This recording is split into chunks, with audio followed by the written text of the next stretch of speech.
Chers élus de Dieu, nous avons l'honneur de venir partager avec vous ces informations. Donc, le thème de notre information, c'est déféquer à l'heure libre, c'est condamné par Dieu. Déféquer à l'heure libre, condamné par Dieu. Donc, voilà le thème de notre partage d'aujourd'hui. Avant tout, je voudrais que vous compreniez d'abord le contexte. Nous sommes dans la Terre Sainte. Ce message est adressé à tous les fils de Jacob. À tous les fils de Jacob qui sont dans la Terre Sainte. Donc, le Seigneur a clairement dit que nous devons sanctifier sa Terre Sainte.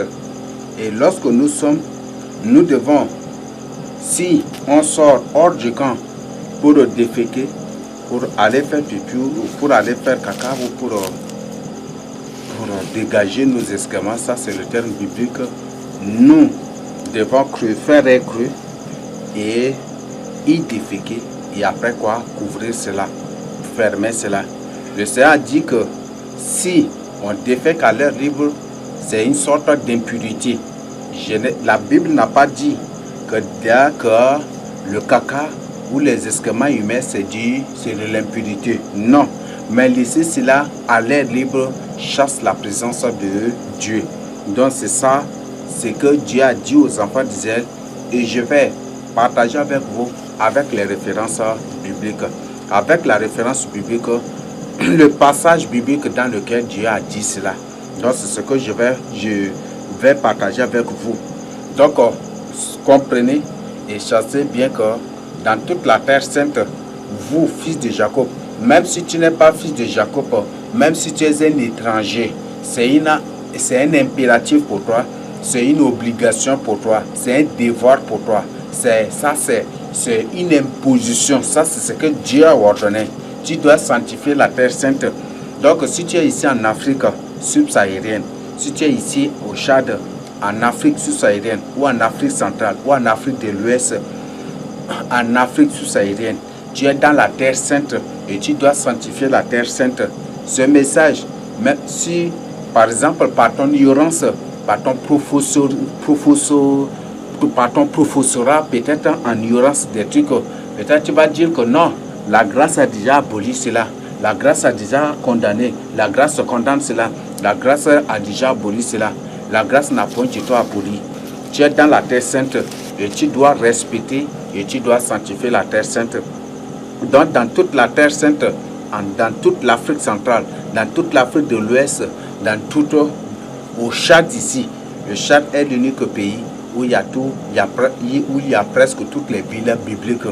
Je vous le dis, c'est Milo de la Bible qu'aujourd'hui on l'appelle Mayo, ou Mayo Kébi Est et Ouest. Il y a Mayo de là aussi. Et c'est Milo. Aujourd'hui, ça c'est en anglais c'est Milo. Milo ou Milo. Et si on laisse Milo et qu'on Milo M-A-I-L-O ou M-A-I-D-L-O. Donc quand tu dis cela en français, ça devient maillot. Donc c'est ce que tu dois comprendre. Donc le terme maillot, ou les habits maillot, ça vient, c'est Milo. Donc voilà, vous voyez, tous les noms des choses à la surface de la terre, ce sont des noms de choses bibliques, ce sont des noms de nos villes bibliques, ce sont les noms de nos grands-pères, de nos parents bibliques, ce sont les noms de nos pères bibliques, ce sont des noms des choses de l'Afrique subsaharienne ici. Donc, c'est Milo de la Bible qu'on appelle Mayo actuellement. Mayo Kébi Est et Mayo Kébi Ouest. Pourquoi Mayo Kébi Est et Mayo Kébi Ouest? Parce que dans la Bible, il y a deux Milo. Il y a Milo de Juda, là où David avait bâti sa forteresse. Donc c'est vers Jérusalem, ici Jérusalem. C'est ce lieu, donc c'est ici. Comme les terres sont déplacées, c'est ça. Mais donc il y a Milo de Juda et il y a autre Milo. Pour avoir bien d'informations, pour plus d'informations, je t'invite à avoir gratuitement. C'est gratuit. Nous ne vendons pas la parole de Dieu. Donc, je t'invite à avoir la 13e note d'information. Et si c'est pour la première fois de suivre cela, ces informations sur le vrai Israël de la Bible, je t'invite, mon frère, à avoir la 10e note d'information, 11e, 12e, 13e et même 14e, dans laquelle il y a aussi d'informations. Donc, c'est gratuit, nous ne vendons pas. Donc, tu peux envoyer un mail, on vous envoie gratuitement, c'est gratuit. Nous ne vendons pas la parole de Dieu. Donc, voilà. Donc, il y a beaucoup d'informations. Donc, Milo de la Bible est devenu Mayo. Ici, Mayo Kebi. Mayo Kebi S et US. Nous avons deux Milo, n'est-ce pas? Mayo Kebi S et S. Et nous avons deux Mayo actuellement. Et nous avons deux Milo aussi dans la Bible, effectivement. Et ces mêmes Milo, aujourd'hui, comme en phonétique, les termes, comme les peuples ont été mélangés, et les terres aussi ont été séparées. Une terre, une ville, il divise les villes parfois en 3, en 4 parties, et puis il déplace les autres parties en pêle-mêle. Donc c'est ce qu'ils ont fait. Donc aujourd'hui, Milo, quand on étudie phonétiquement, ça devient, le L nous renvoie aussi à R, à R. Donc à R. Donc voilà, c'est L nous renvoie aussi à L. Et parfois à d'autres voyelles à d'autres consonnes et aussi à des voyelles. Ça c'est en phonétique, même en phonétique aussi, pour ceux-là qui ont fait au moins la linguistique ou phonétique générale, ceux-là peuvent au moins se comprendre de quoi je suis en train de parler. Donc, quand tu prends Milo devient Miro. Miro, n'est-ce pas? Quand on met Miro, ça devient Miro. Là, ça, c'est en d'autres langues. Oui, quand vous prenez la langue Munda, avec la langue Gam, il y a une différence. Donc, si vous étudiez les deux langues, vous allez trouver que tel mot, ça se prononce ainsi. Tandis que de l'autre côté, là-bas, ça a peut-être la lettre qui débute le mot, ou peut-être ça change. Donc, le mot se prononce d'une autre manière. Donc, Miro, quand on vient en anglais, Miro, ça devient Mairo, n'est-ce pas? Mairo, ou qui nous renvoie à Mairo ou Moyo, n'est-ce pas? Milo est devenu Mayo Kebi là-bas, et Milo est devenu Moyo. Là, vous voyez, n'est-ce pas? Mayo et Moyo, donc, même nom. Ça, c'est toujours le même nom de Milo. Et quand on revient encore, oui, pour le sujet, on trouve Mairo ou Mairo, et nous avons aussi Maro. Donc c'est toujours ça vient de cette dérivée. Donc nous avons tous ces villes là ici. Donc je tiens à vous informer, vous qui êtes dans la Terre Sainte ici en Afrique, vous devez obligatoirement sanctifier la Terre Sainte. Je vous le répète, sanctifier la Terre Sainte. Cessez de déféquer à l'heure libre et cessez de souiller la Terre Sainte. Car c'est la malédiction de Dieu sur vous. C'est une malédiction. Donc, il faut que vous cessez et que vous devez à partir d'aujourd'hui vous repentir. Donc, nous allons voir des choses. Nous allons d'abord vous présenter Deutéronome 23, verset 9 à 14. Et c'est dans ça que Dieu a parlé. Dieu nous a donné l'ordre de nous sanctifier. Donc, défecter à l'heure libre, ça c'est quelque chose que Dieu condamne. Donc, vous n'avez pas besoin que je reprenne. Donc, je vais devoir vous lire Deutéronome 23. Deutéronome chapitre 23, 9 à 14. Donc, je vous lis d'abord la référence. Lorsque tu camperas contre tes ennemis, garde-toi de toutes choses mauvaises. S'il y a chez toi un homme qui perçoit qui ne soit pas pur par suite d'un accident nocturne, il sortira du camp et n'entrera point dans le camp. Là, le Seigneur parle toujours de l'impureté ici. Être frappé de pollution nocturne, là vous connaissez déjà. Un accident nocturne ou c'est pollution nocturne, là c'est de ça que le Seigneur parle. Là ça te rend impur. Peut-être tu vas tout raconter. La Bible a clairement dit qu'aucun impur, qu'aucune personne qui se livre à l'impurité n'héritera le royaume de Dieu. Je te le répète, je t'invite de lire Galates 5, 19 à 21. Vous lisez, vous allez découvrir. Donc, il y a beaucoup d'autres références. Donc, si tu ne me crois pas toujours, je te renvoie à l'enseignement sur la grâce condamne-t-elle l'impurité. Donc, c'est une interrogation. Donc, je vous invite vraiment à suivre cette révélation. Là, il y a tout là-dedans. Je vous invite vraiment à suivre.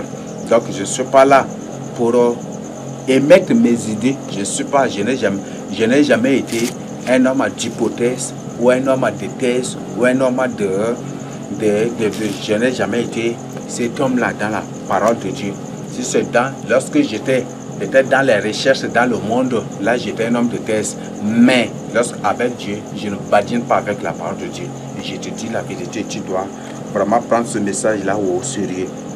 Donc Dieu condamne l'impurité. Le Seigneur a dit que l'impurité, donc la pollution nocturne, c'est aussi une forme d'impurité. Donc pour plus d'informations, pour d'ample information, je vous renvoie à l'enseignement sur la grâce condamne-t-elle l'impurité. Donc avec les références bibliques, la Bible a bien précisé qu'aucune personne qui se livre à l'impurité n'héritera le royaume de Dieu. Donc si tu te livres à l'impurité, tu es impur, tu refuses d'observer la loi d'impurité, le Seigneur dit que tu ne seras pas sauvé. Donc peut-être tu vas dire que je suis en train de blasphémer, mais tout là avec les enseignements, avec les références bibliques, tout. Donc on vous a présenté cela en maintes reprises déjà. Donc vous êtes déjà informés. Nous continuons. Sur le soir, il se lavera dans l'eau et après le coucher du soleil, il pourra rentrer au camp.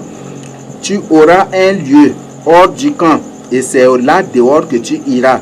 Tu auras parmi ton bagage un instrument dont tu te serviras pour faire un creux et recouvrir tes excréments quand tu voudras aller dehors. Donc le Seigneur a bien précisé. Car l'Éternel ton Dieu marche au milieu de ton camp pour te protéger et pour livrer tes enfants devant et pour livrer tes ennemis devant toi. Ton camp devra donc être saint afin que l'Éternel ne voie chez toi rien d'impur et qu'il ne se détourne point de toi. Donc en d'autres termes, s'il y a quelque chose d'impur dans le camp de Dieu, ça chasse la présence de Dieu. Donc le Seigneur dit que si les enfants d'Israël, si nos pères veulent que lui, l'Éternel, soit toujours avec eux et qu'ils ne se détournent pas d'eux, ils doivent ôter ces impurités-là. Aujourd'hui, il y a des élus, il y a des enfants de Dieu qui défectent. Peut-être ils font des caca dans les pots, dans des trucs, et ils laissent ça dans la chambre, dans leur chambre, dans leur maison, sous prétexte qu'ils ont peur, parce que sous prétexte que peut-être il y a un dinosaure là dehors qui va les dévorer, on ne sait pas, et sous prétexte que voilà qu'il y a peut-être qu'il y a un lion là où ils ont peur d'être dévorés par un lion ou quoi que ce soit. Le Seigneur dit que de telles choses, ça suit la maison. Ça chasse, ça ne suit pas sa maison, mais ça chasse plutôt la présence de Dieu dans cette maison. Donc voilà, et je te donne comme information, peut-être tu ne vas pas me croire, mais c'est la vérité et c'est vérifiable. Si, par exemple, tu fais caca dans ta maison, peut-être ou dans un pot, ou peut-être dans un plastique comme beaucoup le font, des trucs comme ça, tu fais cela et tu gardes dans ta maison, tu gardes ça jalousement dans ta chambre pour attendre le matin avec des versets. Tu vas découvrir avec stupéfaction que la nuit, pendant que tu dormais ou pendant ton sommeil, tu vas avoir des attaques. Pourquoi? Parce que ce que tu as déposé là, ces caca là, ces excréments humains que tu as cachés là, que tu as gardé là pour le matin, ça devient une porte, ça devient un portail par lequel les sorciers entrent, le monde des ténèbres et les démons entrent dans ta maison pour t'attaquer. Donc peut-être tu ne savais pas ces choses, mais aujourd'hui le Seigneur tout pour les yeux. Donc il y a certaines sources d'attaque que peut-être ça vient de toi-même. Le monde des ténèbres peut-être n'a pas programmé de t'attaquer, mais comme toi-même tu les as invités saletés, n'est-ce pas, des saletés, là, ça les attire, n'est-ce pas. Donc, puisque toi-même, tu les as invités, tu leur as adressé une lettre d'invitation à travers ton caca, ils vont descendre, n'est-ce pas, ils vont descendre. Et comme vous n'avez pas le même esprit, vous finirez par vous battre. Et ce qui fait que, en laissant ces choses, la nuit, dans ton sommeil, tu vas trouver que tu es en train de te battre ou de courir devant des créatures des monstrueuses. Peut-être tu cours là, tu sautes là, tu sautes d'un coin, il y a une autre. Parfois, il y a des choses peut-être trop extravagantes, peut-être c'est très surprenantes aussi. Des vols, des trucs, des choses très surprenantes comme ça. Donc, voilà, ça c'est des conséquences de cela. Donc, en d'autres termes, ces choses-là, ça chasse la présence de Dieu de ta vie. Pas de ta vie, mais de ta maison. Donc, Dieu dit, si vous voulez que je sois avec vous, il faut que vous ôtez vos excréments. Il faut que vous fassiez un creux pour y verser et enterrer, et couvrir cela. Et en fait, je sois au milieu de vous. Mais si vous les laissez, ça chassera ma présence. Ça va chasser ma présence. Je ne serai pas là parce que c'est des impuretés, n'est-ce pas? Par exemple, l'autre, je peux vous donner un exemple. Tu invites un gouverneur de venir chez toi. Et quand il arrive déjà, tu mets ton caca, les excréments et mains. Tes propres caca, tu mets dans des pots là, comme ça, autour des fauteuils et puis même à l'entrée ou peut-être quelque part. Même si c'est pas comme ça, et tu mets seulement quelque part très loin. Et que quand le gouverneur reste, quand il reste un moment, ça va commencer par sentir ça. Quand il commence par là, quand il prend quand ça dégage l'odeur. Vous voyez, est-ce que ce gouverneur restera encore? Il va me dire, bon, je vais partir, n'est-ce pas? Il va finir par partir. Donc, voilà, c'est ça. Donc, ça chasse la présence de Dieu. La Bible a bien dit, la Bible a bien dit que Dieu est l'homme. Donc, quand Dieu vient, Dieu descend, il descend en tant que et parfois il se matérialise, ou parfois il reste spirituellement, mais il est là dans ta maison. Mais quand il y a des désordres, il y a des choses, ça peut aussi chasser sa présence dans ta maison. Donc, autre les caca. Donc, ça c'est pour ta maison. Mais pour la terre sainte, tu dois faire de même. Donc, peut-être que tu vas me dire, mais en pleine forêt, là, il y a quoi? Donc, je peux faire. Oui, tu peux, en pleine forêt, tu peux défecter à n'importe quel lieu, ou à l'air libre comme tu veux. Là, il n'y a pas de problème. Mais le problème, c'est que tu es en train de salir la terre sainte.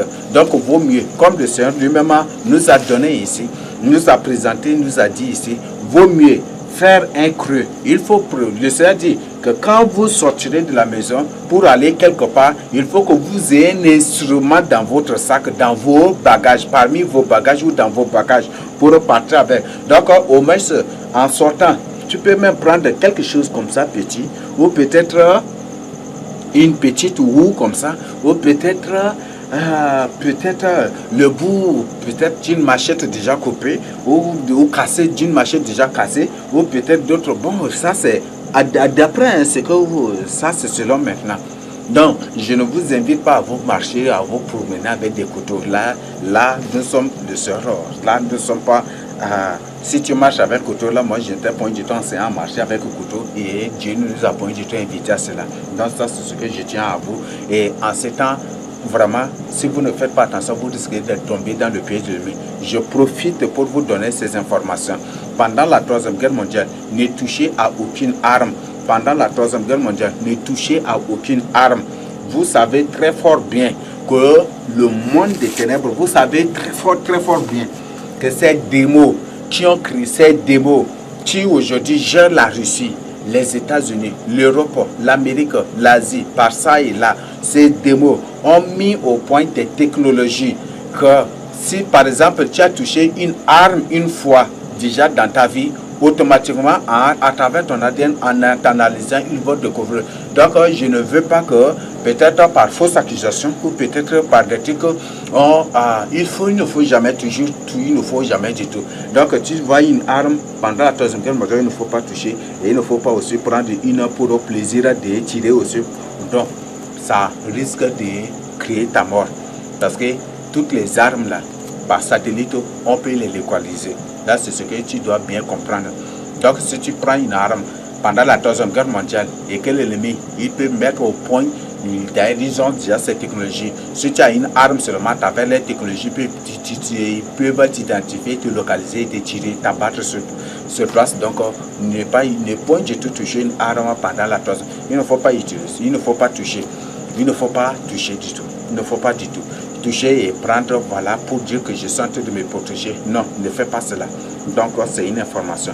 Donc, quand tu sors de Saint-Dieu, quand tu sors, il faut avoir un instrument il faut avoir un instrument dans ton bagage, dans ton sac, et pour sortir. Et quand une fois sortir et que tu sens le besoin d'aller déféquer, il faut faire sortir l'instrument et faire un creux et après avoir déféqué, il faut juste fermer le creux, le trou que tu as fait là. Donc je ne t'ai pas demandé de sortir peut-être avec comment on appelle, avec pioche, non. Je ne t'ai pas demandé de te promener avec pioche pour qu'en cas de besoin, là, il faut prendre et puis rester quelque part. Peut-être si tu fais cela, peut-être tu restes dans le terrain d'une personne avec pioche, en train de piocher, que le propriétaire si tu es arrivé, tu vas lui dire que c'est juste pour faire caca. Qui va te comprendre? Est-ce que ça ne va pas être une source de problème? Donc, je ne t'invite pas à marcher avec pioche ou ce qu'on appelle aussi communément barambil. Donc, ces choses-là, non. Il ne s'est parlé d'un instrument simple, très simple seulement, avec lequel nous pouvons marcher. Donc, juste pour ces besoins-là. Donc, c'est ce que le Seigneur va donner. Donc, à partir d'aujourd'hui, il faut que tu te répandes. Donc, si toi, tu es spécialiste ou peut-être dans l'urgence, tu déféquais à l'heure libre partout, le Seigneur aujourd'hui condamne. Et le Seigneur a clairement dit que dans la terre sainte et aussi à Sar, nous ne devons pas du tout faire cela. Sar est bel et bien la vraie Jérusalem et Sion de la Bible. Donc vous devez sanctifier la terre sainte. Et à partir d'aujourd'hui, vous devez vous investir dans la prière et dans le jeûne pour la ville de Sar. Pour la ville de Sar qui est la vraie Sion et Jérusalem de la Bible. Donc je vous invite vraiment à cette prière pour votre rétablissement. Car prier pour Jérusalem et prier pour Sion revient à prier pour la délivrance des fils de Jacob. Donc, des fils de Jacob, donc n'oublie pas du tout de faire cela. Le roi David a dit que ma droite m'oublie si j'oublie Jérusalem, n'est-ce pas? Là, il ne faut pas du tout oublier Jérusalem. Peut-être il y a des professeurs peut-être en ignorance qui vont dire que non, mais la grâce a déjà condamné. Non, la grâce n'a pas du tout condamné. Sion reste Sion et Jérusalem reste Jérusalem. Tu dois intercéder et prier pour Sion et pour Jérusalem si tu es un vrai juif. Donc à partir d'aujourd'hui, il faut te repentir. Prie pour les filles de Jacob. Tu pries pour les filles de Jacob, plus le Seigneur aussi intercède pour toi et plus le Seigneur vit au Saint-Esprit. Donc je veux que tu ouvres les yeux aujourd'hui. Donc voilà ce que je tiens à partager avec toi. Donc prends ce message-là au sérieux. Donc à partir d'aujourd'hui, il faut cesser de déféquer à l'air libre. Il faut cesser de souiller la terre sainte. Il faut cesser maintenant de souiller la terre sainte. Même si tu es étranger, fils de Jacob, américain, ou même si tu es de n'importe quelle nationalité, n'importe quelle identité que ce soit, sanctifie la terre sainte. Et à partir d'aujourd'hui, il faut cesser de déféquer à l'air libre.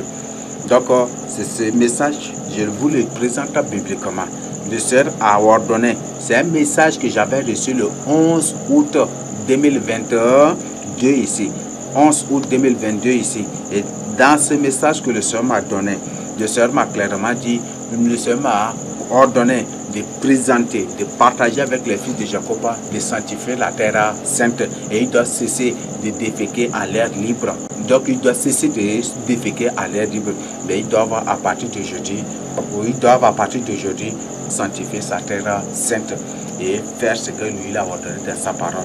Donc je crois que j'ai fait ce résumé. C'est un grand message. J'ai fait ce résumé en partie, en sous-partie, en différents points de vue. C'est dans la quatrième note d'information, j'ai dénommé ainsi pour partager, pour faire passer le message. Donc aujourd'hui, réveille-toi, mon frère, tu dors.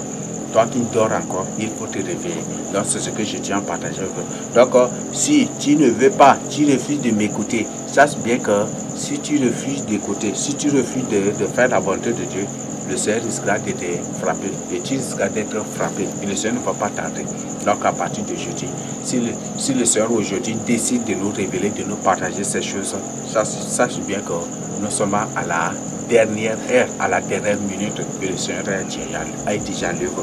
Donc il faut te repentir pour ton salut. Répands-toi et prends une décision aujourd'hui de marcher avec le Seigneur Jésus-Christ. Donc voilà ce que je tiens à partager avec vous. Donc je nous reprends, cessez de déféquer à l'heure libre. Il faut que tu cesses de déféquer à l'heure libre. Mais il faut aujourd'hui te réveiller, faire la volonté de Dieu. Comme j'ai déjà partagé avec vous, je t'invite, moi-même, je t'invite de méditer vous-même. Je t'invite de méditer toi-même Deutéronome 23, 9 à 14 pour comprendre le message. Donc le message est clair. Donc dans ta maison ou ailleurs, ou à l'extérieur, ou en brousse, dans n'importe quel lieu, il faut au moins se faire inclure et attirer. Donc c'est ce que le Seigneur va donner. Donc voilà aussi ce que je tiens à partager avec vous. Recevez au nom du Seigneur Jésus-Christ.